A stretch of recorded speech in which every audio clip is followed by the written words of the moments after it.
Hello there, this is Fi. We're checking out Automon. This is a game I've not played before. We're going to give it a playtest, see if we can give some useful feedback. I've got the game page open here. It says Automon is an auto-battler, which means you cannot affect the outcome of the battle once it starts. The goal of the game is to beat enough bosses to reach and defeat the champion. On the way, you battle wild Automons. If you beat them, you get to capture one. Your benefits for having multiple of a type in your party. You get benefits for having multiple of a type in your party, and you can upgrade your Automons by finding 3 copies of the same monster. Another Mon clone. Feedback appreciated. And it mentions a Twitter link here, twitter.com/AutomonGame. Anyone wants to check that out. And the link to this page will be in the description of this video. Let's go ahead and jump into the game here, so I'm not seeing anything past this screen. It is windowed, so it might look a little blurry in the capture as it's being kind of blown up to 1080p here. I'm not sure if there's a full screen mode, but we'll try to check that out in a moment here. Greetings, welcome to the world of Automon. That's some gnarly looking text. My name is Professor Jitters, and I'm technically on my lunch break. So let's make this quick. These are Automons. They're violent little bastards that will fight anything, anytime.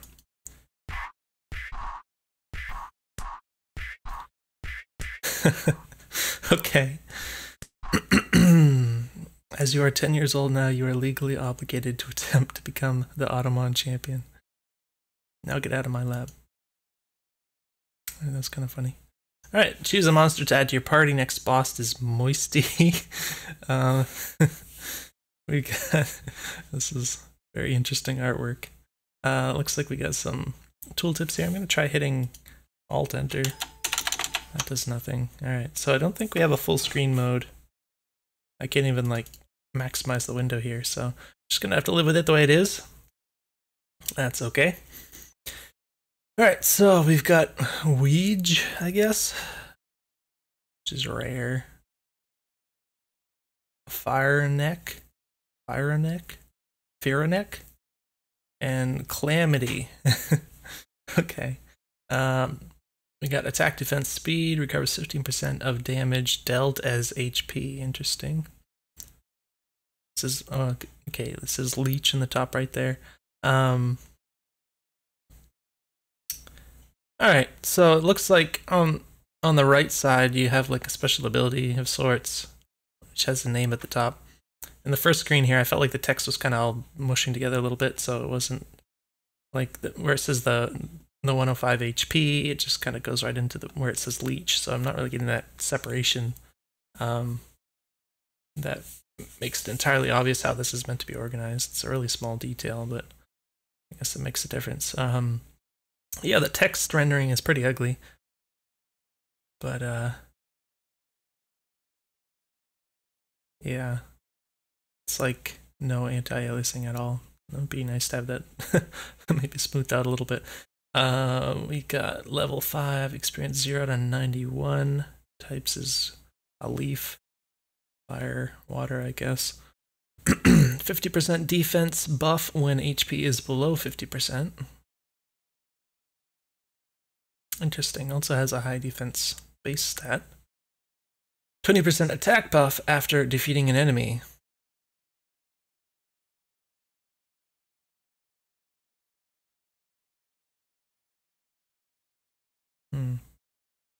So these both have like a defensive thing, and then this guy has an offensive thing. We have a little star here. Wow, I did not expect to have this pop up. So apparently we have like a, what do we call this? I know what it is, I don't know what to call it. The like matchup chart or something where it's like how much damage you do against different types like you would have in Pokemon. I guess there's a little tornado one that kind of blends in a lot. It'd be nice to have a little bit more contrast on that little icon, I suppose.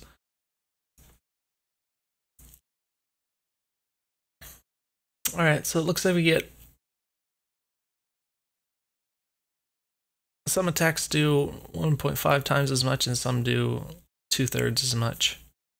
So it's not like 2x and half or anything like that. We got more tooltips down here. Water locked. Fire locked. Oh, this is kind of over the star thing here. It's kind of overlapping this. Just kind of unfortunate. I don't know, like, what that number to the left of. I guess it's how many mons you have, maybe. The number to the left of, like, where it says steel here, for instance. But yeah, it would be kind of annoying if I need to know what that is and, like, it's being covered up by the star. The same thing where, like, this button here, I guess, is covering up part of this window, although that doesn't. Well, it might cover up part of this description down here, but.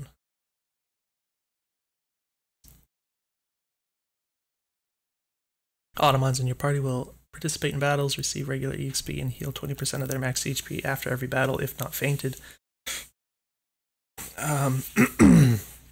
You can drag your Automons between party and box with your mouse. If your entire party faints in battle, you lose the game. So here's your box. Automons in your box don't participate in battles, receive less EXP, and heal 50% of their max HP after every battle. Okay, so they heal more when they're not in the party. That's interesting. You can drag your Automons between party and box with your mouse. You can also drag them to the release box to make room for more Automons. Enemy party. You can see the enemy Automons you will face in battle here. When you hover over Automons in your party, enemy Automons will be highlighted with a color to show if your Automon has an advantage against them. Okay, that's cool. I like these little quality of life things. Oh, there's a thing over here. Auto docs. Stats, help, restart. Oh. The star is still rendering over everything. Help. Okay. Interesting. Auto docs. Oh, it's like the Pokedex, I guess. I don't know, it sounds like something that's gonna like reveal my personal information or something. Quit. I'm kind of tempted to click on this button, but I'm afraid it's just going to. Actually, let's just try that out. All right, yeah, that just closes the game. So that's what I kind of thought might happen, but I obviously, since I didn't actually get into the game, I wasn't worried about losing anything. Yeah, I would definitely recommend with this kind of thing, have a little confirmation dialog pop up where it says, you know, are you sure you want to quit? And then you can click yes or no. That'll prevent these kinds of accidents. Same for the restart button. I'm just going to assume that it does the same. But yeah, there's a lot of tooltips here. I don't know if the game actually presents you this information in any other form. As in, like, actually giving you tutorials and stuff. Which I think would be nicer because, well, the thing you have to consider is that, like, I think a lot of players, when they see the screen, they're probably not going to do what I do, which is kind of systematically, oh, this next boss changed. Interesting. They're probably not going to systematically, like, go through and hover over everything that they can and read everything. They're probably going to, like, just click on one of these and continue in the game, that kind of thing. So just something to consider is that if players don't take the time to stop and like read all of these tooltips, then they might miss some important information. So if that does happen, you might have to, you know, come up with a different way to present that in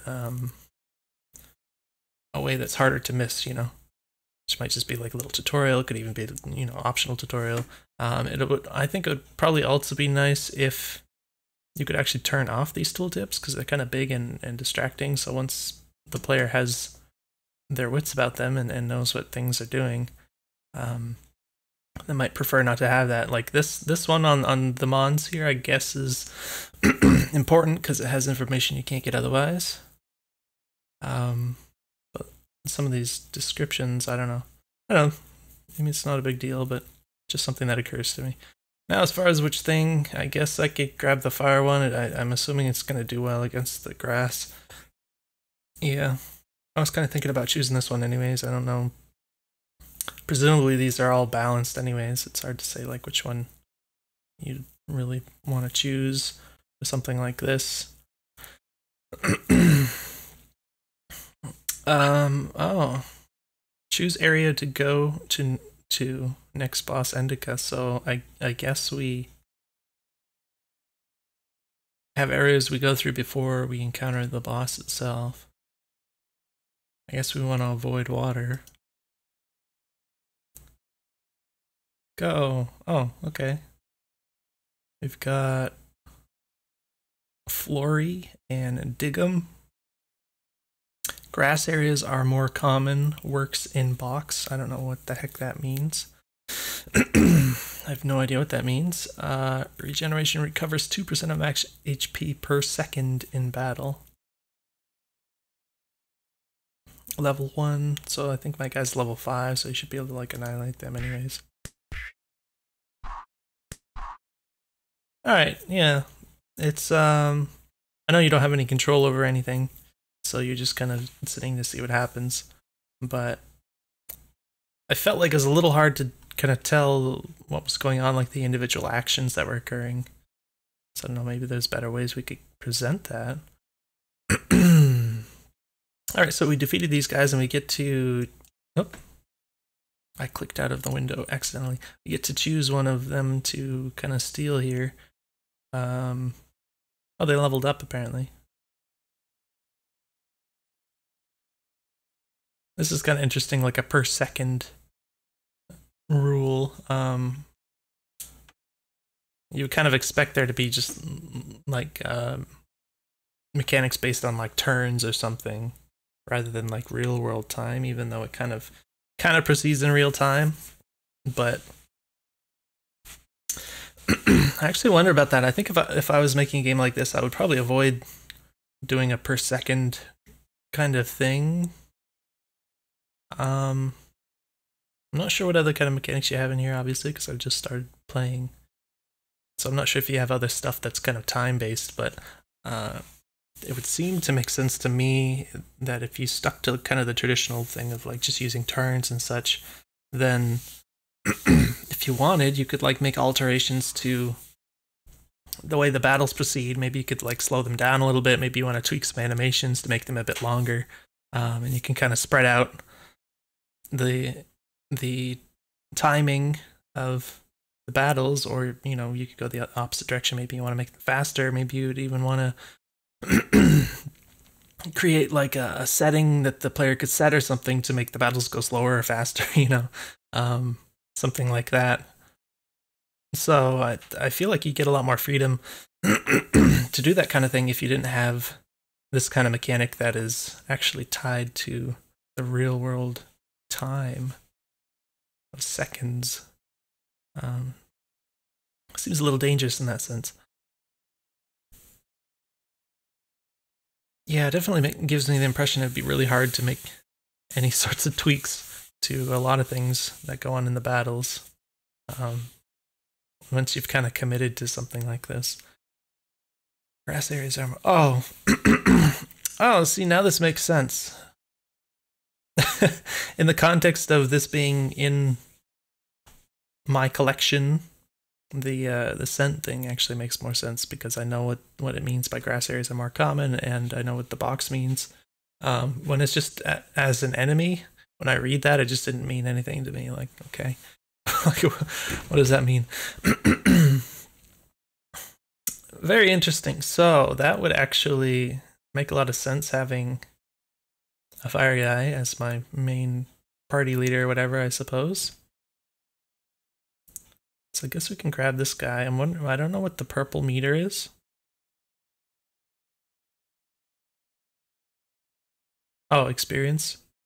I guess it's experience. That's the only other thing I see in the stats here. So that might be something you can make a little bit more clear.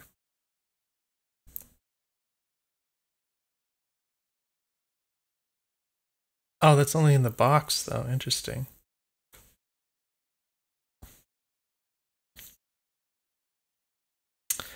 Yeah, that is interesting, because if you have a mon that has a bonus that only functions in the box, it kind of creates this idea that maybe you should just like put it in the box and have it live there, and that's going to be like its whole purpose, you know, because if it doesn't have a like the ability thing on the right, I don't know what you call that, the trait or whatever, seems to pretty much be the only interesting thing that the Mons have to offer functionally, besides, you know, their base stats or whatever. So unless something just happens to have like particularly ridiculous base stats, I'm probably going to choose the Mons pretty much exclusively over this trait thing that's on the right.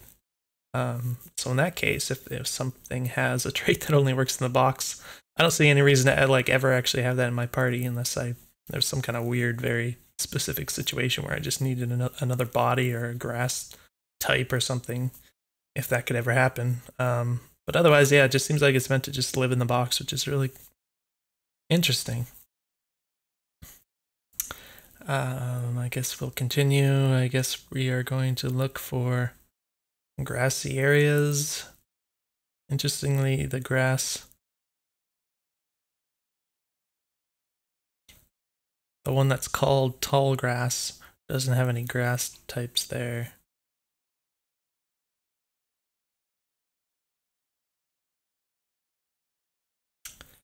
Okay, another Flory and a Mayshao.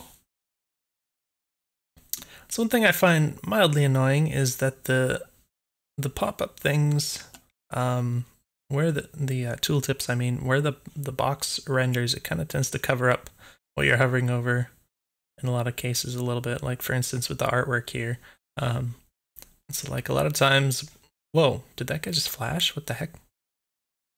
I wasn't really looking over there. Oh, it's because I forgot about this feature where you can hover over these.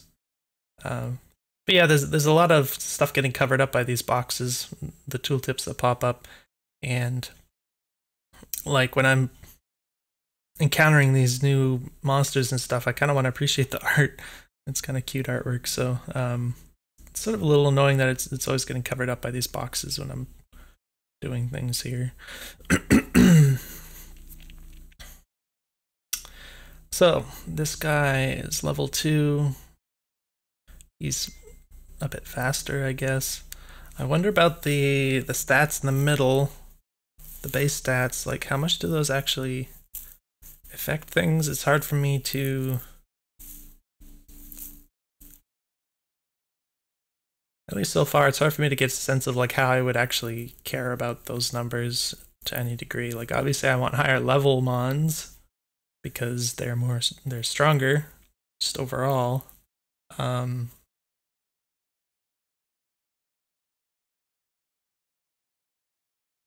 I don't know how much those numbers in the middle would like actually affect any kind of decisions I would make. Maybe in a later stage of the game it becomes more relevant. I don't really know, but that's what I'm wondering at this point. It says, teacher, all monsters get 10% more EXP, must be in party. That sounds very useful.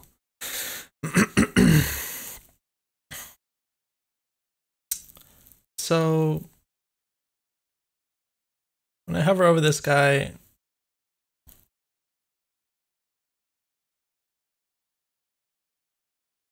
right, I see. So the fire type is strong against the grass type, but it's weak against the wind type, I guess. That is, right? Wind, yeah. Actually, at first I couldn't even see the little tornado icon on this guy, so I didn't notice that he had 2 types. So again, I would suggest making that have a lot more contrast than it currently does, so that it's easily visible. But yeah, that explains why when I hover over this guy only turns yellow, and then that guy turns green. I guess we just click on go. Oh, so that's actually my guy that appears on the left here. The first time I did this, everything happened so quickly I couldn't really get a sense of what I was looking at. So yeah, I find myself kind of wishing that the battle here actually proceeded slower than it does. Just so I could actually, see what's going on there, and have a sense of like all of the individual little actions that are going on. Maybe have like a little text that says, what's happening, like a little log or something. Like every time some action is taken, it just prints it in the log, and and that'll help to make sense of what I'm seeing, and then I could like maybe even if I miss something, I could like go back and read the little log or something. That would probably be nice. So yeah, I do wish that was kind of slowed down and kind of took the time to make the individual actions expressed clearly with visuals and text and whatnot. On the other hand, of course, I can understand how that would potentially become tiresome as the player gets more familiar with the game if the battles take too long. So again, I feel like it seems like it would be a really good idea to have some kind of options to actually control the rate of the proceedings in the battles here, so that you could have the best of both worlds, where you can have you could take your time with nice little animations and stuff to make everything really obvious and clear what's happening for newer players, and then as players get more experience and then they feel like, oh well, this is taking too long, then they could just like they could find some kind of setting or whatever to kind of crank up the speed of the battles. And I feel like that would be a worthwhile approach to this kind of thing. Now I'm pretty sure I want this guy.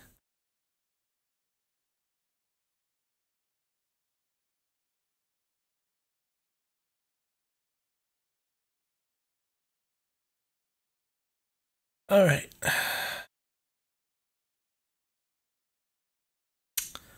So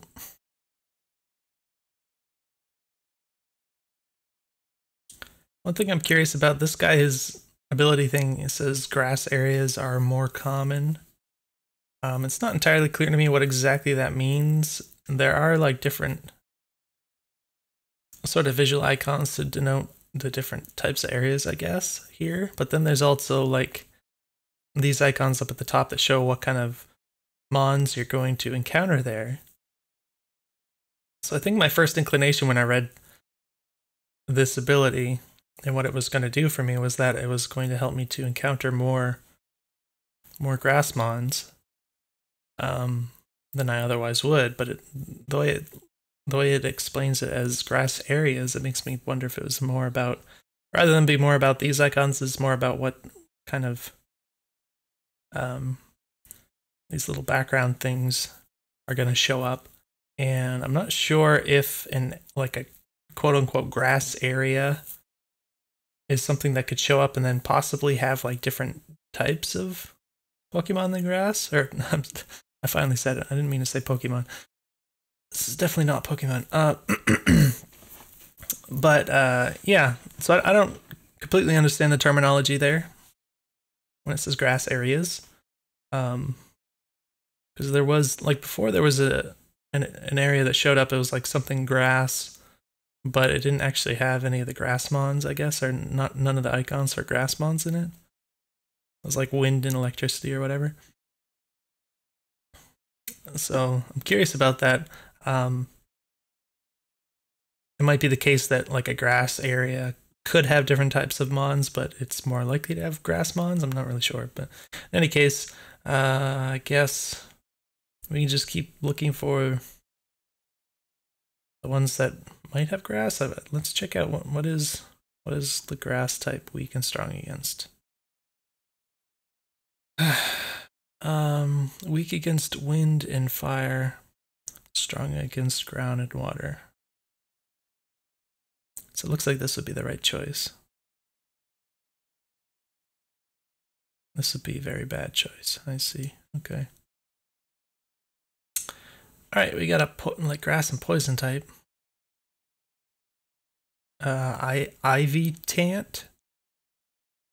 Stable stats cannot be debuffed below default amount. Interesting. Flurry. Oh, I already have that guy. All right, kill them. All right, yeah. So there's not actually that much going on in the battle here so far. It's basically just one hits the other, and then the first one hits them. But yeah, when you're like brand new to the game, you don't really like the whole visual design. It probably seems weird to the developer because like you've been staring at this for so many hours probably. But when you've never played the game before, it just, even the visuals themselves of like the battle screen. Seeing them for the first time, it's just on the screen so briefly, your brain just barely has time to like look at everything and register what it is. So even just the fact that the battle screen just kind of disappears after the battle is done, kind of leaves you feeling a little confused, because it's like you're wondering, you know, did I miss anything? You don't really see everything enough to like remember what was on the screen and all this kind of thing. So one really simple change you could make is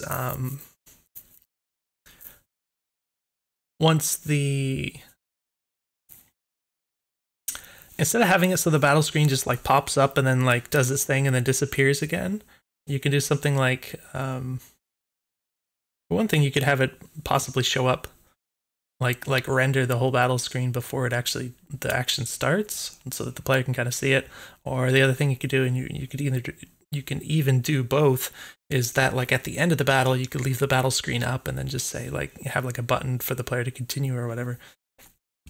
And what that would do is it would because you'd like leave that on the screen for an arbitrary amount of time, you know, however long the player wants to wait or whatever, the player would have time to kind of get used to the way that that screen looks, and it would kind of create this confidence of like, okay, was there anything on that screen that I was missing, that kind of thing. Because if there's like something like written in one of the top corners or something, some information somewhere or whatever, whether or not that's there, the player, once they kind of can get familiar with that screen by just, you know, being able to look at it for more than 2 or 3 seconds, it kind of just forms in the player's mind like what the functionality of that screen is, and then they can say, oh, okay, well, now that I know, just kind of tuck that away, and then the next time that screen pops up and everything, they'll be more familiar with what they're going to get out of looking at that screen, rather than the way it is now. It's like as soon as that pops up, your brain is kind of racing to make sense of it, and then it's like it's gone all of a sudden. So you're like, whoa, you know, did I see everything that I was supposed to see? You don't really know, that kind of thing. So yeah, that's what I would do. I would just find a way to make that screen just kind of stay rendered, and then have like little buttons to interact, like, okay, start the battle, and then when it's done, I think it'd be nice also if you got some kind of like at the end of the battle. I mean, it's pretty traditional for like the turn-based RPGs and stuff. Like at the end of the battle, you kind of print out the results of it and stuff, which I think would kind of fit well here, where like after the battle stops, it would just kind of, you know, print some text or whatever, say like, oh, your guy got this much EXP, or your other guy got this much EXP, and that kind of thing. It doesn't need to take that much time, but you know, you could just do that, and then you can have, like I said before, you can have a button to say continue, and then after you've read everything or whatever, looked at whatever you want, then you could click on the continue button, and then it would, at that point, get rid of that screen, and then go back to, or go to here at this point, I suppose.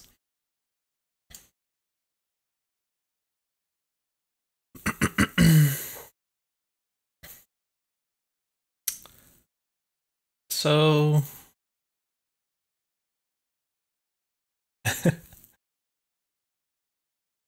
one thing that's interesting is that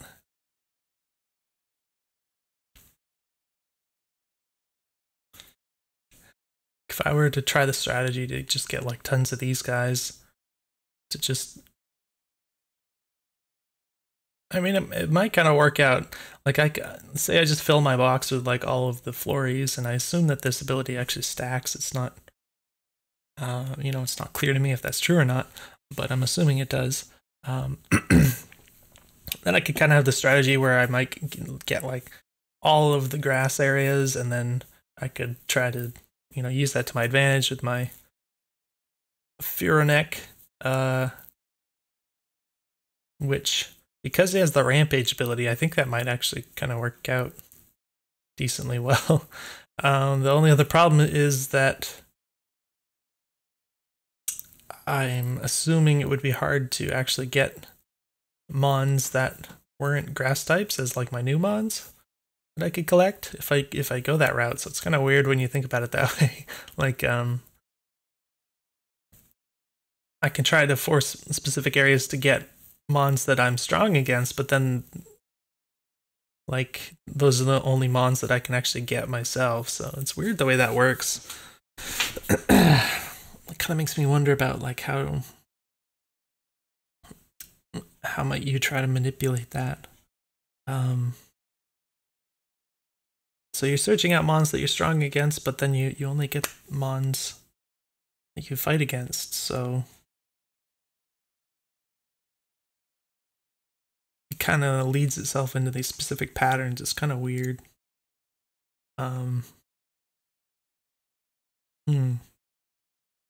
I don't know, I guess we'll just continue. Maybe the game at some point will force me to do something different, and I'll just hope that I don't die or whatever.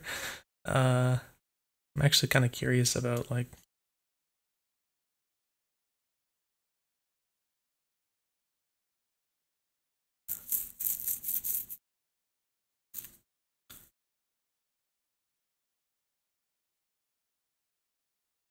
this is a water type. Healer, heal all other party members by 10% of damage done. That seems pretty good. Alright, another teacher. I guess it would just kill everything. Oh, so this... I guess this technically does kind of show up here. I didn't really wrap my head around this before. I guess it just shows the background. I assume that there's... Yeah, so these guys just appear on the screen.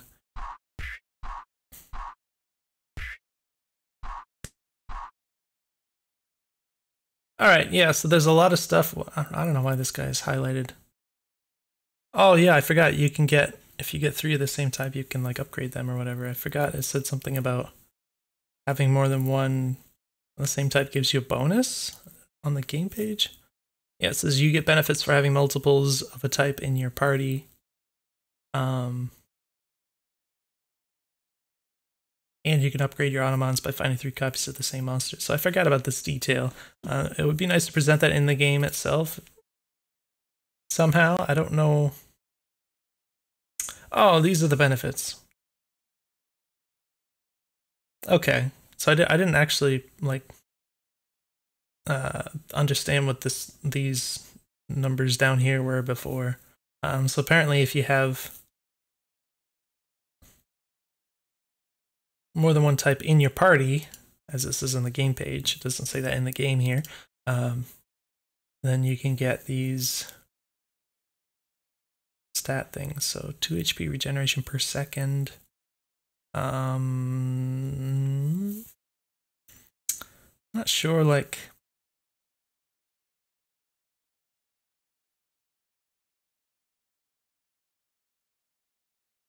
It's hard for me to judge these numbers. Like, are these actually balanced numbers? I don't know. I'm sure the dev has put some thought into that, but 100% speed buff for first 2 attacks. See, that sounds very strong. That sounds like extremely strong versus like minus 1.5% attack on successful hit. To me, that sounds really weak, but I don't know if that has something to do with... I don't know how the proceedings might change in the end game versus the beginning of the game, but, you know, some very small numbers. But yeah, I'm definitely curious, like, how balanced these numbers actually are, because I'm wondering if some of these are actually much stronger than the others or whatever. -5 enemy speed. I don't know exactly what speed, how that works. So if you just literally double the speed, that's okay, so in Pokemon, it's been a while since I played. In Pokemon, I believe the speed purely determines which mon attacks first per turn. So like, even if you have like 9,000 speed and the other one has, the enemy mon has 10 speed or whatever, it just means that the one with 9,000 just attacks first every turn. It doesn't mean that the one with 9,000 attacks, like, you know, 1,000 times in a row or whatever. So in that sense, you know, having this big number kind of makes sense. But yeah, I don't know enough about the game to really make judgments about like like I guess just to wrap my head around how exactly this is going to affect my play in general, like which one of these I might want to go for. But in any case, whatever we have in here, it's going to give us some buffs. I did want to mention, I know I was talking about like showing the battle screen longer, and like I noted, it kind of did show the screen at, like before you clicked on the go or whatever, which is kind of what I was saying. But yeah, I think it'd be nicer if it kind of showed, if it stayed up after the battle, like I said, until you kind of click forward again. And maybe even like I think it'd be nice if it actually showed the mons on the screen instead of having them kind of like appear and disappear rapidly, and just, you know, on the same lines of what I've been talking about. I think it would make it clear, like the way everything is proceeding, if you just kind of showed all of them, so you could, you know, have like maybe a slightly more traditional layout on the screen or something. You can see your enemy mons over here and your mons here or something. I don't know. Maybe it's not that important, but it's just something that occurs to me. I guess we're gonna pick this guy. And what? Right, this is a healer guy. I was leaning towards this guy at first, but now I'm wondering what kind of upgrade I can get. So looks like we got Super Flurry, which I guess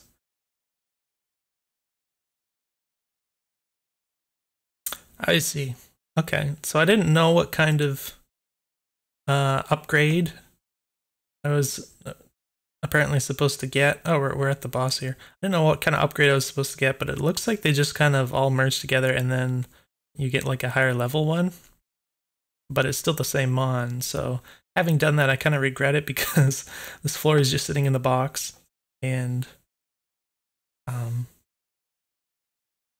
I mean, I guess for the boss, I'd rather have him in the party here. So get 2 HP per second, but yeah, I would have rather had a different mon that had like a different ability, because this is not a mon that seems to be useful for anything besides its ability on the right. I assume. Yeah, one thing that's kind of interesting, like I was saying before, it's kind of like their ability thing that's on the right is one of the most important, like, determining factors of what mons you're going to choose and everything, but that doesn't ever change as far as I know. Like, even if you level up that mon a lot, the ability doesn't change to any degree. Just something interesting to note, which is why, like in the case of the Flurry here, I kind of regret like even leveling it up at all, because I only cared about that ability. But in any case, I guess we just click on this. So I can actually see Indica over here. She looks very gloomy. Got cameras. No doping. Okay. Alright, so we're punching this flower. I'm trying to make sense of what I'm looking at. There's a lot of numbers, like lots of numbers popping up that I find really confusing to look at. Lots of stuff popping up down here. Yeah, it's really hard to keep track of, in my opinion, but choose area to go to. I guess I killed the boss. I didn't get any mons from the boss, but I did take a little damage on Furanek here. I didn't, I don't know if these guys even fought. Like, does this guy just fight until he dies and then the next one fights or something? I don't know how that works. This guy's also got a different background now. I don't know what's going on with that.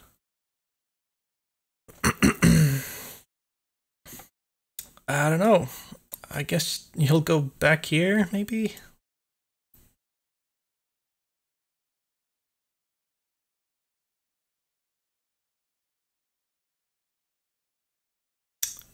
Earth type. So fire type is weak against earth. Grass type is strong against earth, though. I could change the order of the party. Interesting. That's good to know. Guess we'll try this one. We got a lightning type, a grass type, and a grass and poison type. So I guess we'll stick with this whole deal. These are both strong and weak against the same ones, which is interesting. It's helpful, I guess. But yeah, so the first electric type, so if I beat these, then I might want to grab him just because he's a different type, maybe. Oh, another thing that occurs to me, like I was wondering about the trait thing on the right, whether or not that's stacked if you had multiple of the same mon. So like again, if I had like a whole box full of Flories, would all of their abilities stack?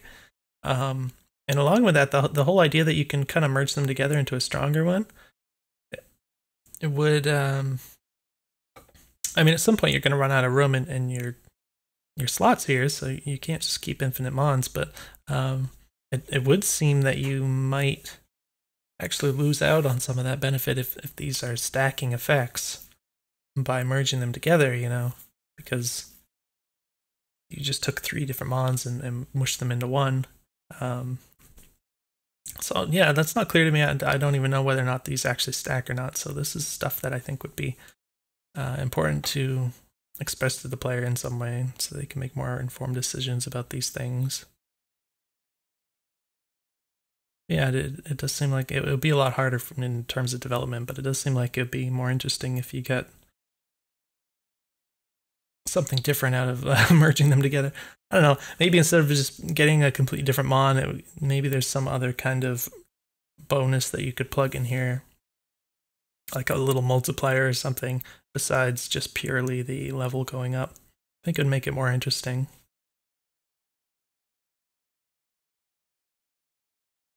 Maybe even something that modifies the ability on the right here. In any case, I guess we just click on go.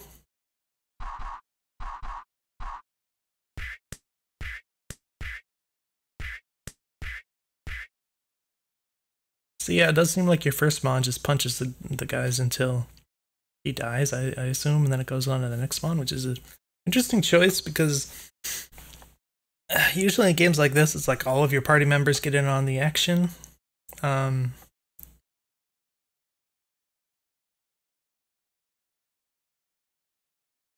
Like they just kind of take turns all fighting, but that's not happening here. So, I mean, they're all getting EXP equally, I believe, but I'm basically just only seeing this guy fight. And of course I can change that. Well, I'm assuming that this changes it by changing the order, but even if I do that, then I'll just like only see this guy fight, and it's kind of like, I don't know, maybe it's less interesting if I only get one mon that's doing all the fighting. Next boss is block, which things are strong against. So fire is weak against earth, but grass is strong against it. What is electricity? Electricity is weak against earth. I guess it's called ground. Rock, it's called rock. Okay. I don't know why. I thought it was ground. Alright,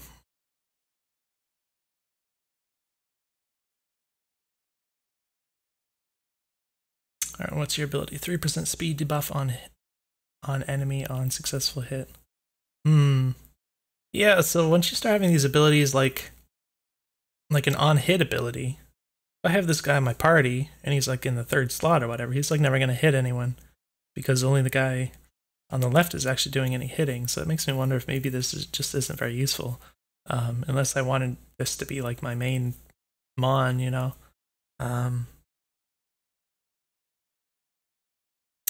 I guess I could.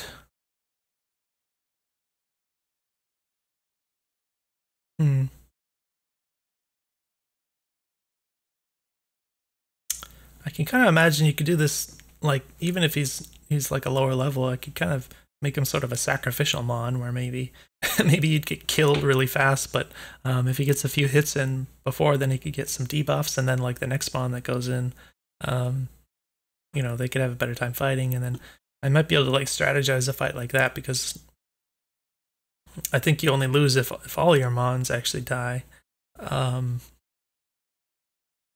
So I could kind of imagine doing something like that, where you would put a mon with debuffs at the start, and then you'd have like a stronger mons after that or whatever. But on the other hand, it's kind of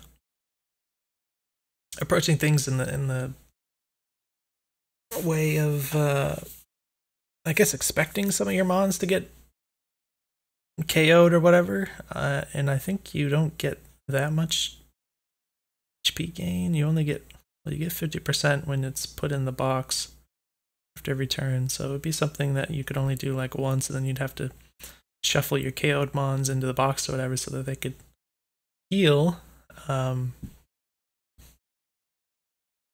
Yeah, it's hard for me to wrap my head around like how much that kind of thing would actually happen. So far, it seems like if you just put your strongest mon here, he pretty much wipes everyone out, and then your weaker mons just kind of get a free ride. So yeah, in general, I get that impression that having these on-hit debuffs are either not useful, or I guess just less interesting, in the sense that, like, I think it would be more interesting if, like, say I had him in my party but he was on the 3rd slot or whatever.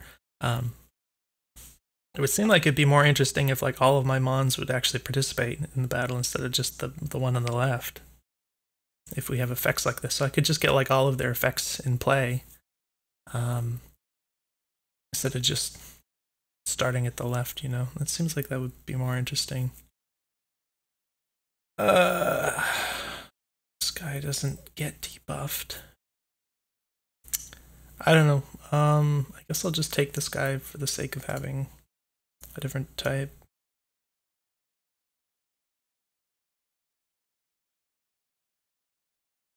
It's kind of silly he's like stronger, but he only functions in the box here, so. Alright. This one has ice type, perhaps.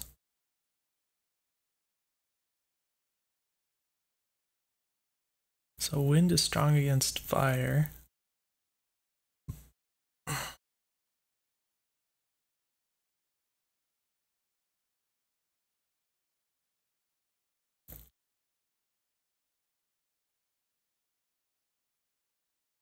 And it's strong against grass. But for whatever reason, electricity is strong against wind, which is interesting.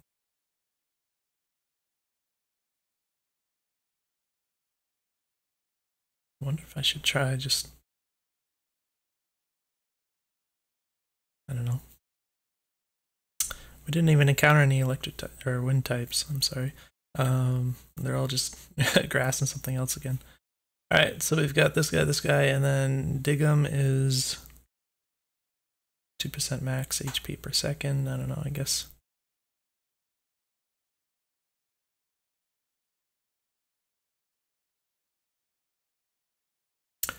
The 20% attack buff is pretty beefy.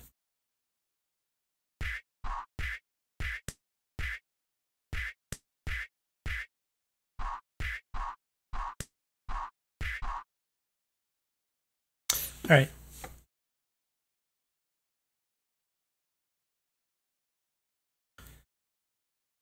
I don't know, I guess, yeah, just overall, I kind of wish more of these abilities were things that would affect the game more consistently, instead of just everything seems to kind of revolve around whatever mon is in the left slot. Or if that one dies, then I assume the next one, but I feel like I would rather, like, at least this guy actually works without having to be the mon in the left slot, right? So that's kind of interesting.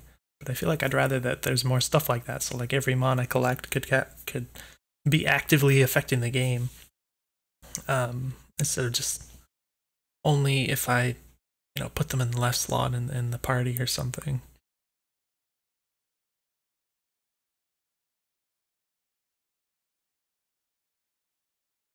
This guy's the higher level, I guess.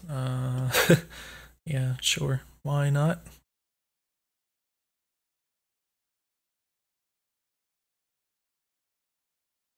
This will go here. We got all grass types again. No wind types. So grass guy's gonna be strong against all of these, which is interesting. Wait. Why would... Oh, because he has a wind type. I keep forgetting. I can't really see the little wind icon. It might look different on your monitor. My monitor doesn't render near white colors on white backgrounds very clearly.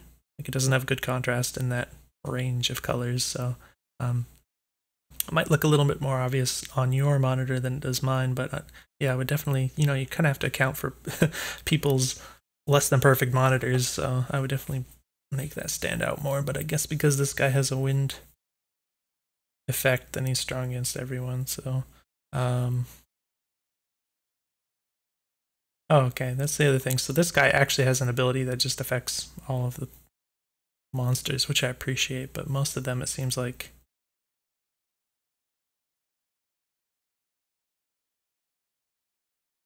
I guess this guy's effect would trigger regardless of whether he was actually fighting, but it's not that doesn't matter that much, I guess. So in theory, this guy would be stronger right now, although he doesn't have the rampage effect, which is always fun. So I actually wonder about that. Like,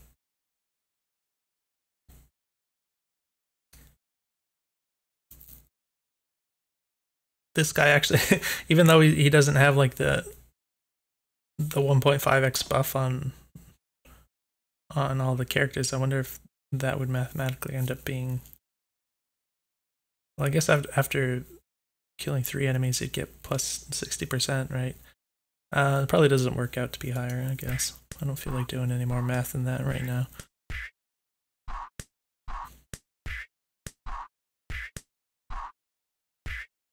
Alright, dudes are leveling up. I don't know what that... Okay, so I guess when... Wait. Alright, when the mons get hit, there's like, I guess, damage numbers that pop up. What the... I didn't even know this guy was there. I didn't even look at what these guys were before I started hitting them. There's damage numbers popping up. They have like a different look to them. Like, some of them has this kind of this half circle thing as a background. It's a little hard to read the text against that like purple or whatever it was. But I don't know what those were. Like, is that like a weaker or a stronger hit? That's kind of confusing. See, I don't know what that was denoting. What is this guy? He's a healer. All other party members by 10% of damage done, so he has to be dealing the damage to do the healing. And drain heal 30 HP after defeating an enemy. Alright, that's cool, but so again, I don't think that this scales with your level. So I would assume that this is going to be a lot stronger on these lower levels versus if this guy was like level 100, maybe he has like, you know, 900 HP instead of 90. It seems like that effect is going to be like much weaker because it doesn't scale with level. So I think that'd be something to consider. Like, I don't know if I would want something like that that's just going to get weaker over time.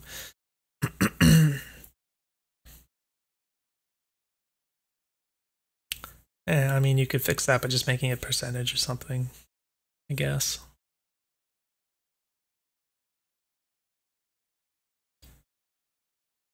I don't know. I don't,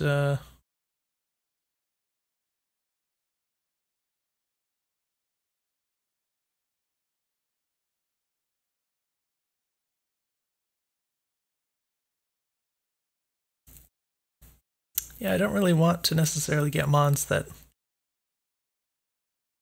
have this kind of ability that only works in the left slot, because say I have like 5 different mons that have like an ability I really like that only works in the left slot, but I can only pick one of them at a time. So it's like I guess it's helpful if you have different types and for different situations, but apart from that, like I'd rather just stick with the one that I like the most or whatever, or whichever one is the highest level.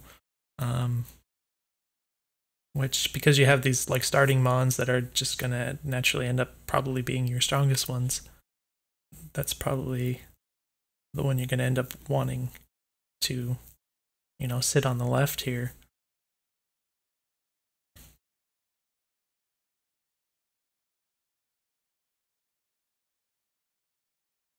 I guess I'll grab this guy. I mean, in theory, I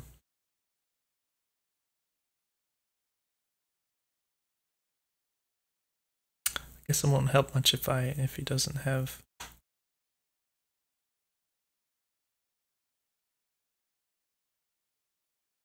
In theory, if I'm in a situation where I need to heal my mons, but I like I'm about to go right into a battle, then I could throw him on the left, and then like even if he dies or whatever, he can end up healing my other mons during that battle. It could be useful. All right, I was supposed to prepare for this rock guy. What's actually strong against that? I guess, oh, the grass type is strong against it, so that should be, it's probably actually going to be no problem because I could just throw this guy on the left. What about wind? Okay, wind isn't strong. How does that work exactly? If I have a grass and wind type, because grass is oh wait, grass isn't strong against rock. Oh, wait a minute. Yeah, it is. Okay, I got the axes mixed up there for a moment.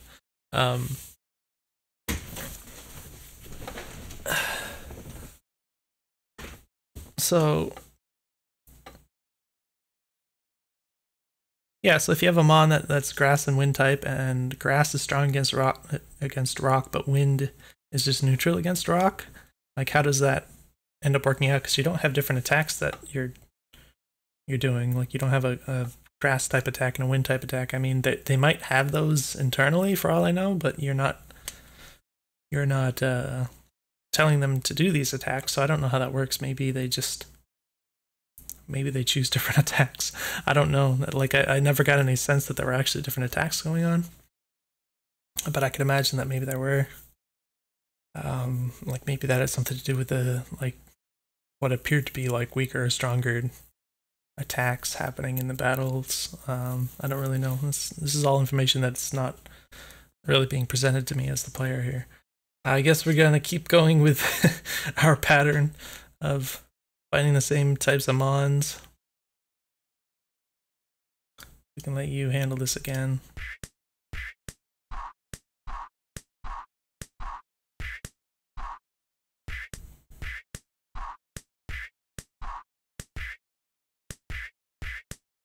Oh wow, that guy actually died.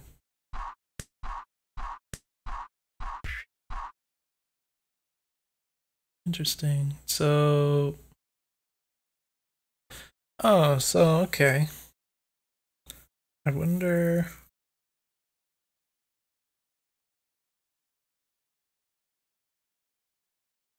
If this guy gets KO'd, does he not regenerate health after battle? Like maybe if I put him in the box? Or does he just turn into dead weight and just never heals again? I don't know how this works. Oh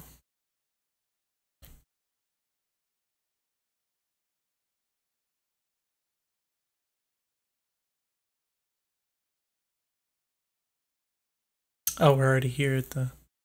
Oh no, he's super dead.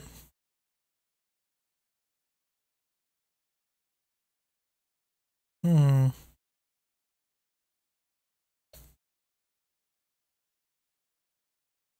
There's nothing else I can do at this point, so get kind of a potpourri. This guy's very bad against everything. This guy's really good against everything. That's nice. He's got the healing effect, but there's no healing to do now except for this guy. He didn't, from what I can tell, he didn't heal anything after that battle. So, yeah, is he just permanently dead? That's what I'm wondering. It's just very... If that is the case, it seems strange to me because of the way that this unfolds, where only the guy on the left fights, and then once he dies, then the next guy fights, because it seems like that would be kind of a natural progression, like for this to kind of unfold in any kind of interesting way, is that like the first Mon would have to die, and then maybe even the next Mon would have to die, so that you can like actually get the different Mons fighting and doing things. But if you have like a some kind of a permadeath or whatever, then it's like you would never want any of them to die optimally, so it would I don't know, just seem to have kind of a strange flow to it if that's the way it worked.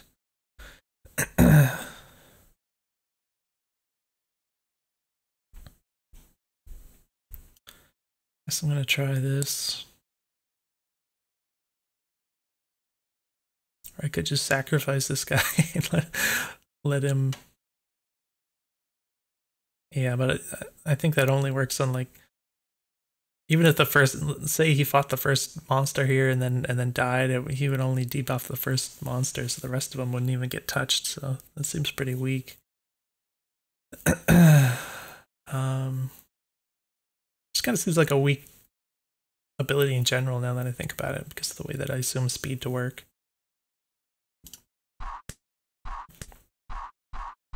Wait. Holy crap, this guy's so strong. Oh, he's level 9 versus level 8, but what the heck?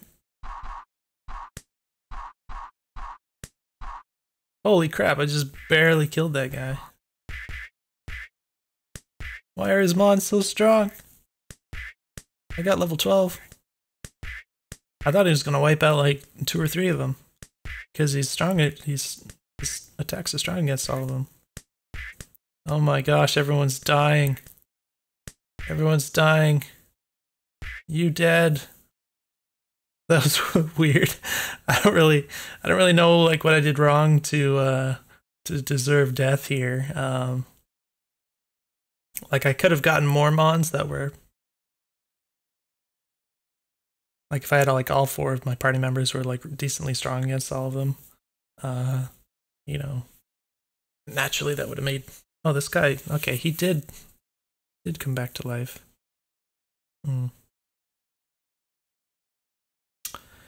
Interesting. So I'm not sure how this works exactly, but I guess after your Mon gets KO'd, then they don't heal after that one battle, but then like after the next one they start to heal. But also the box is supposed to... Oh my gosh, that restart button. The box is supposed to, I believe it says 50% of your max HP after every battle, but this is not 50%, so I don't know how this works. Is it like you're supposed to put the KO'd ones in the box, and then after the next battle they'll get like a little sliver of HP or something? And then after that one they get the 50%? I don't really know how that works. It's very unclear to me, but I just kind of assume that it would just be consistent, so that like even if they got KO'd in the battle, then after the battle they would just get their normal HP gain that they usually do. But it doesn't seem to be consistent like that, and that seems to, I guess, have some different rules involved here, and it's confusing to me. But yeah, in terms of like why I lost, I'm not entirely sure. But it does look like we don't have like the permadeath or whatever, which is kind of nice. I mean, I think I would prefer that. And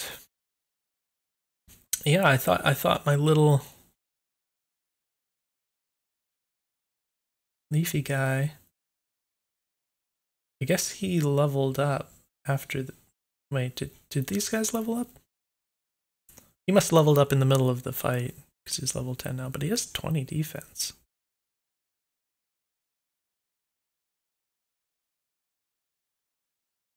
Okay.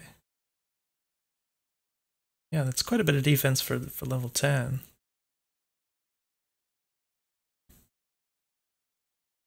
His ability is to heal. This guy's regeneration, so he was constantly healing, I guess.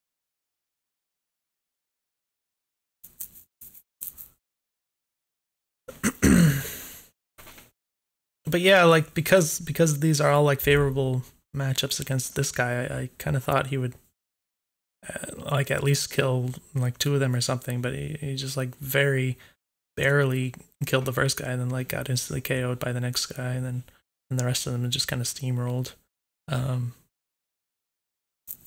Interesting. So yeah, apart from the fact that I didn't stack my whole team with mons that were strong against rock types, I didn't feel like I did anything particularly wrong to just lead me to suddenly die. So it feels a little strange in that regard. Like I don't know.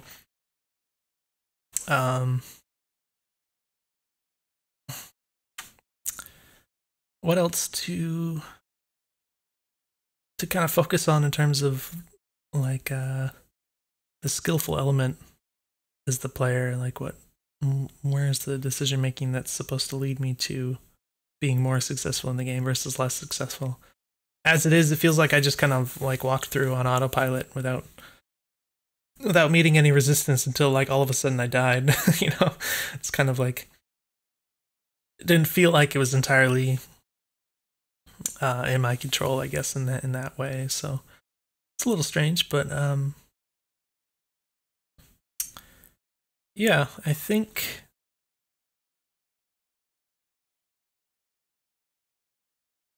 I'll probably wrap up the video, but I'll just give my general thoughts. I mean, I rambled about a lot of things. A lot of stuff is just like ultra subtle stuff, and I know that like, you know, talking about making sense of things and stuff. Clearly, like the more you just simply play the game, the more you're gonna make sense of the rules and stuff. So that's always going to be true. But I do think that, you know, a lot of these little tiny subtle details can help a lot with teaching the player things that they need to know. In general, there does seem to be some things that the game just never bothered to tell me about, and there's some stuff on the game page here that's just not in the game at all in terms of information, like the benefits for multiple types and like combining the 3 Automons and stuff like that. So I think there's a lot of, you know, little things you can do to make the game more approachable and teach the player more. But apart from that, I think the biggest thing I would aim for is, you know, I think it would be more interesting if the game just didn't just start with a mon on the left and then kind of proceed with the next ones. I think that there's more interesting ways you can have all the mons kind of interact with the game.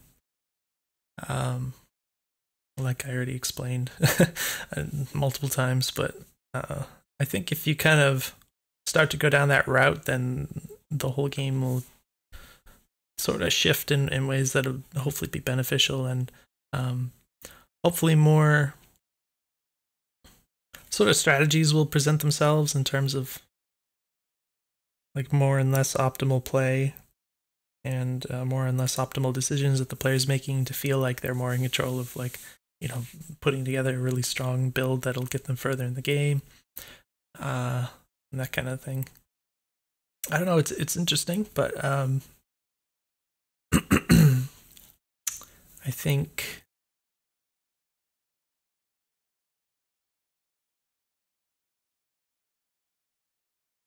yeah, I think just I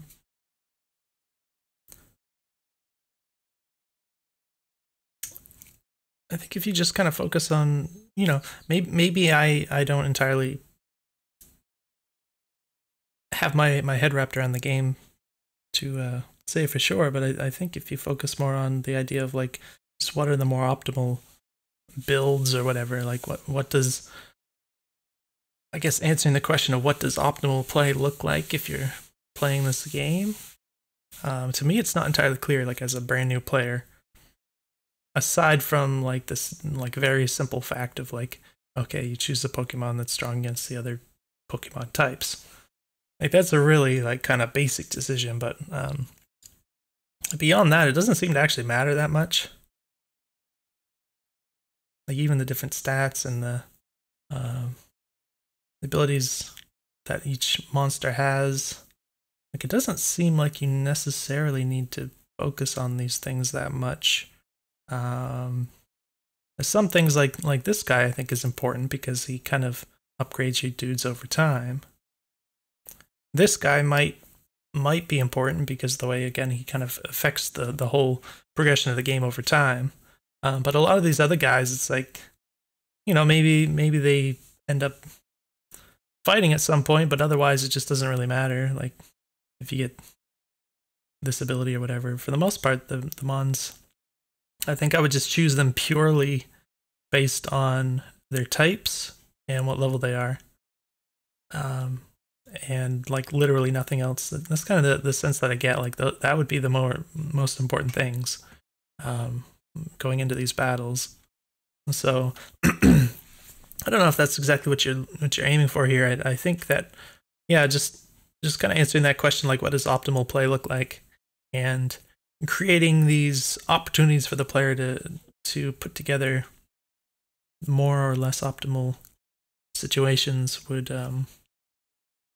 help this game along. And yeah, I'd be curious to know like what things I did wrong, if any, and things that I didn't, you know, make sense of. If there are like more details to this that I didn't figure out that might be relevant in that. But apart from that, I really like the you know, the artworks and some of the funny dialogue and stuff, and different little details that are in here. It's really quite charming. So yeah, it definitely seems like a promising start to something. But I hope this video was useful for you. I know I kind of rambled a lot. I feel like I put like way too many words on like really small details, but those are the things that seemed important to me, I guess. So hopefully that was useful. Let me know if you have any questions, and I will see you in the next one.